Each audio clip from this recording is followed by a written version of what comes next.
Lalu pada hikmah yang berikutnya, al-bastu ta'khudhun nafsu minhu hazzaha biwujudil farah wal qabdu la hazza lin nafsi fihi. Kenapa basat lebih ditakuti? Karena nafsu, ya, nafsu itu ada bagiannya di basat, di lapang, di enak, di nyaman. Nafsu itu di nyaman, nafsu itu ada bagiannya. Kalau disempit tak ada, nafsu memang tak enak. Gitu. Takut bergantung kepada sebab-sebab yang membuat dia lapang. Maka takut. Karena nafsu itu ammarah.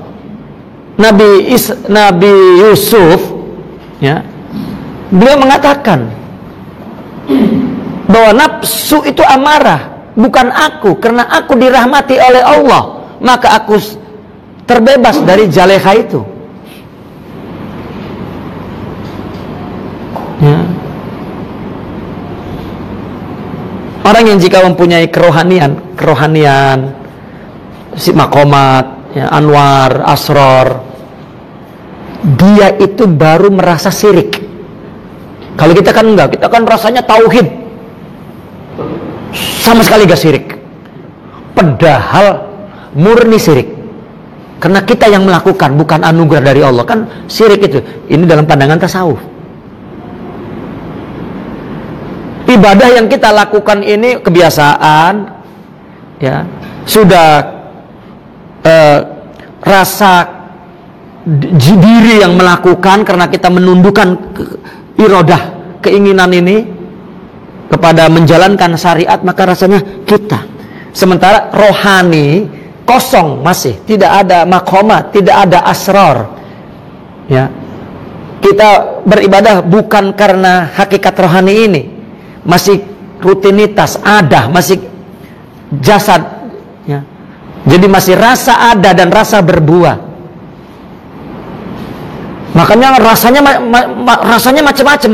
Rasa soleh, rasa wali, rasa karomat, rasa enak, rasa nyaman, rasa sholat, rasa puasa, rasa banyak rasanya. Nah, ketika dengan rohani itu hilang rasa ini, hilang. Gitu. Nah, ketika dia punya rohani, maka dia merasa berhadapan dengan nafsu. Oh, kemungkinan syirik itu senantiasa terbuka, karena nafsu ini terus ada. Maka itu sebab syuhud itu dirasakan letih karena nafsu ini terus ada. Gitu. Kalau kita kan letihnya itu di posisi fisikal. Sudah ngantuk, aduh, belum sholat isya nih. Kita masih di problem itu. Nah, ketika kita sholat, ya, saya ini ngantuk-ngantuk pun boleh lawan juga sholat, luar biasa, ya. Bahkan cerita mereka, jika ngantuk tidur, ya, kenapa? Nanti sholat Allah bangunkan, rohaninya hidup. Ya, kalau kita jangan coba-coba, ya, bisa lepas, ya, sekali lepas, 2 kali lepas, 3 kali lepas, 10 kali lepas. Tidak. Lihat di dalam kitab risalah Allahumma sholli tauhid risalah, ya.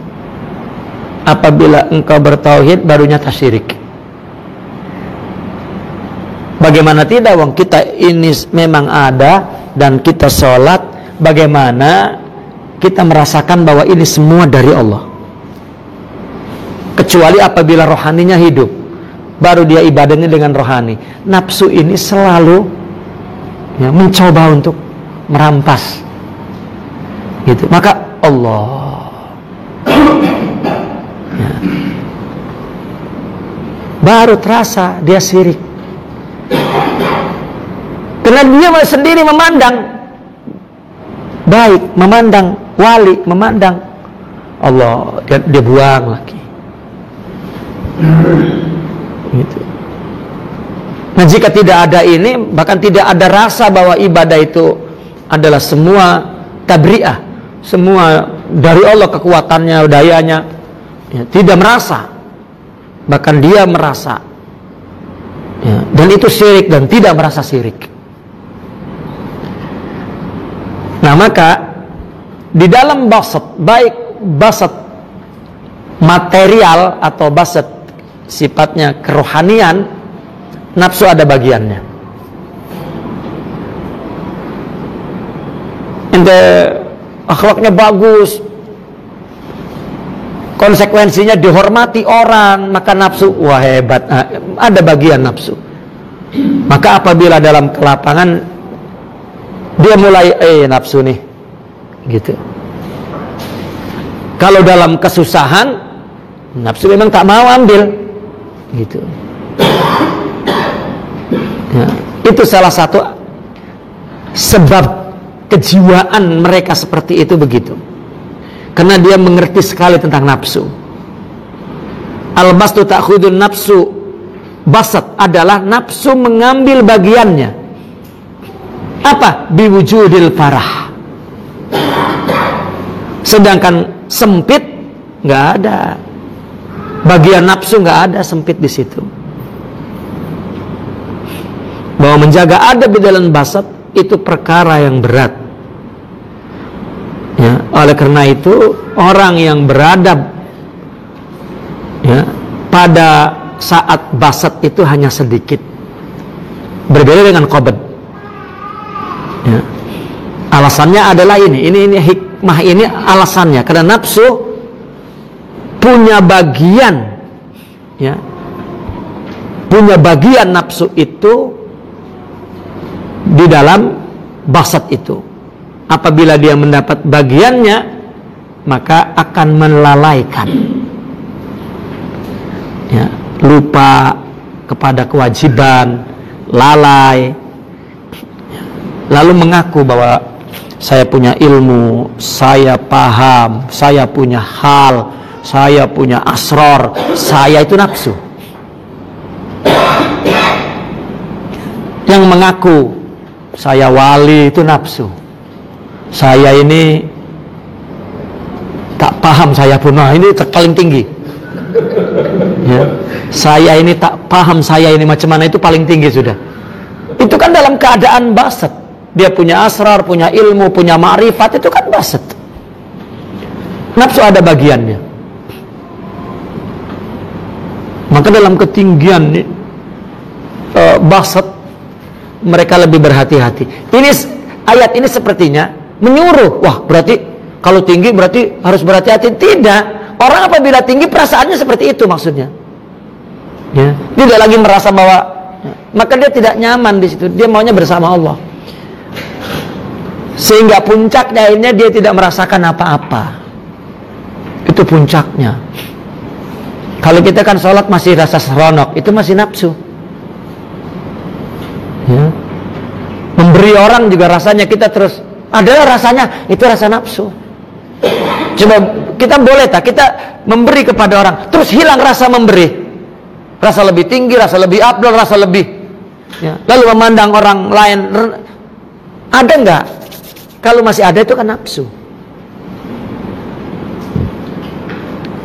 Nabi bulan Ramadan, jika bulan Ramadan maka sifat dermawannya itu dikatakan seperti angin, makin kencang. Diungkapkan bahwa tidak pernah uang itu berada di poket Nabi dalam sesaat. Set itu kinayahnya lah, gitu. Maka Nabi tidak merasa, ya, orang memberi begitu, oh, terima kasih, ini bukan dari saya, ini paling itu kan meniru bahasa kan, paling tidak kan begitu. Meniru budi, oh ini semua dari Allah, ya. Tapi begitu besok ada salah dengan kita, kamu lupa dengan pemberian saya, loh katanya dari Allah, ya. Atau paling kurang itu orang itu tak punya akhlak, itu lupa dengan pemberian, seolah-olah dia telah memberi itu, besok kalau salah jangan disalahkan. karena aku sudah memberi. Ya kan nggak bisa, itu nggak boleh. Nah ini orang artinya tidak punya adab dalam sempit, dalam kesenangan, dalam kelapangan, dalam orang punya ilmu beri ilmu, orang menjadi kudwah, ya nggak ada. Semuanya Allah yang mengatur, semuanya Allah yang memberi. Kita menginginkan orang baik. Oke, kita baik, misalnya diberikan oleh Allah orang soleh. Kita ingin membuat orang itu soleh, kan Allah yang membuat, bukan kita. Ya. Kita dijadikan sebab oleh Allah menjadi orang itu soleh. Karena kita soleh, maka orang itu soleh, maka itu semuanya Allah. Imam Junaidi, begitu orang berterima kasih dengan dia pening. Kenapa kalian berterima kasih padaku? Orang yang menjawab, engkau mengajarkanku, engkau membimbingku, engkau mengarahkanku, engkau yang menolongku dulu, engkau. Lalu beliau menjawab hanya beberapa kata. Aku dulu berinteraksi dengan Allah, bukan dengan kalian. Ya, maafkan aku bukannya lupa denganmu, tapi aku dulu berinteraksi dengan Allah, bukan berinteraksi dengan kalian. Ya, kalau kita dihitung, wah ini murid-murid dulu ini mesti bayar ini nanti nih. Loh, kan dihitung, bayar jasa, bayar rasa, bayar. Ya, bagaimana melahirkan orang-orang yang wali, ya, tidak punya adab di saat lapang. Bukan perkara harta, kalau harta udah paling bawah, ya. Nafsu itu bukan ada bagiannya ketika harta, tahta, toyota, wanita, senjata, bukan. Akhlak, ilmu, itu pun. Coba, ada orang bisnismen di Indonesia, saya perhatikan. Dia mulia karena harta, tapi dia pelik melihat ada ustadz miskin. Kenapa lebih mulia dia daripada orang yang berharta? Maka dia tanya, Tad, ente punya harta, Tad? Enggak. Ente punya anak lelaki tak? Punya. Besanan dengan saya? Tahu besanan? Kawinkan anak kita. Orang kaya, bukan ahli agama, tiba-tiba mau berbesan dengan seorang ulama, tuan guru. Untuk apa coba-coba? Untuk mempertahankan status sosialnya mulia. Aku dengan harta sudah mulia, lagi menjadi besan ulama lagi mulia. Dan banyak kemudahan jaringan ekonomi bisnis. Apalagi zaman sekarang.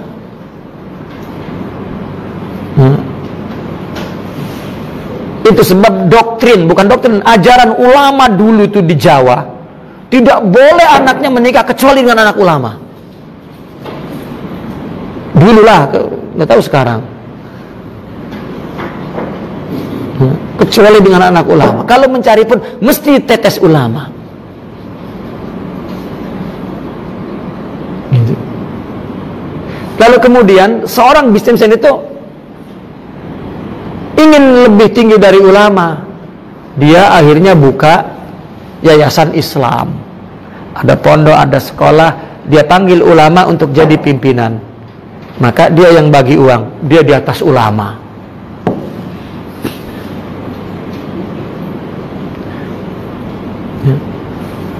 Padahal orang kaya untuk dia anggap inilah ibadah dia, inilah lebih. Itu dibahas dalam hikam yang pertama, kan orang dikasih tajrid ingin asbab, orang dikasih asbab ingin tajrid. Padahal ibadah di tajrid di asbab yang Allah dirikan di situ sama nilainya apabila dia karena Allah dan dengan Allah selesai. Jadi jangan menyangka bahwa orang tuan guru di pondok 24 jam dengan orang yang di pasar basah kotor tiap hari itu lebih mulia tuan guru di pondok dengan suraunya, dengan masjidnya, dengan hatam Qur'annya, dengan tahajudnya, dengan duhanya, dengan mengajinya 24 jam. Belum tentu lebih mulia daripada orang yang di pasar basah, ya kotor hari-hari. Mana yang jiwanya sebagai hamba Allah, tidak memiliki apa-apa, kekuatan, pasrah, ridha, ya, semuanya dari Allah, itu yang lebih wali dibanding orang yang setiap hari baca. Kenapa? Karena dalam keadaan basat lapang ini dia tidak tahu adabnya. Gitu. Saya pernah cerita bahwa satu hari saya melihat di Indonesia di tepi jalan ada orang yang kerjanya mencari uang hanya menunggu lori angkut pasir, angkut batu. Apabila ada lori angkut, dia menaruhkan diri untuk nanti turunkan pasir itu dan dapat upah. Hanya dapat dari situ mencarinya. Di mana dia cari kerjanya? Duduk di tepi jalan.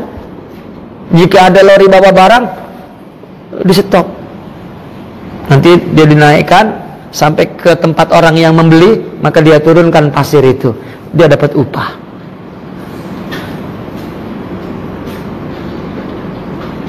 Ya. Saya pernah artinya memperhatikan yang duduk di tepi jalan ini ada 20 orang. Lori kalau datang lewat satu lori mungkin perlu hanya 2-3 orang. Tapi berebut begitu lori datang ini 20 lari semua. Yang pegang lori duluan maka dia yang diterima. Ya. Kalau yang pegang 4 maka yang satu mesti mengalah. Tapi yang saya tengok begitu yang 3 naik, bakinya ini tersenyum ketawa. Aduh saya tak dapat. Ketawa. Ya Allah ya Rabbi, nerima nasib. Ya. Tuan guru berebut murid dengki. Ini tidak ada adab dalam basat. Gitu. Orang yang di bawah ya, coba beradab.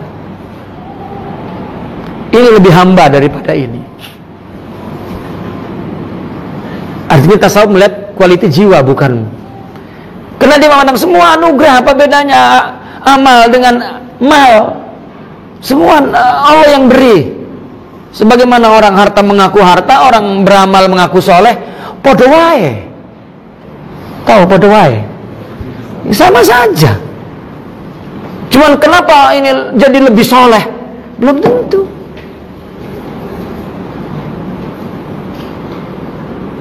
Nah ini kan adab tingkat tinggi sekali.